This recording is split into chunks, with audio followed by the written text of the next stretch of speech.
faces pa siya. Parang sad yung smiley faces. But anyway, sausage and bacon. Let's do some bacon.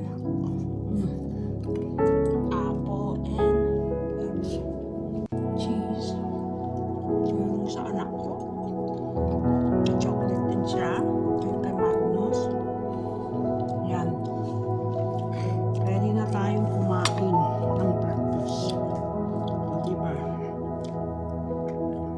Sarap ano? Masarap ang maging mommy at maging ate ako. Dahil yung mga kapatid ko, spoiled ko yan sa mula baby pa sila. Noong una, nilulutuan ko lagi yan silang lahat nung nasa Pilipinas ako. So I miss something like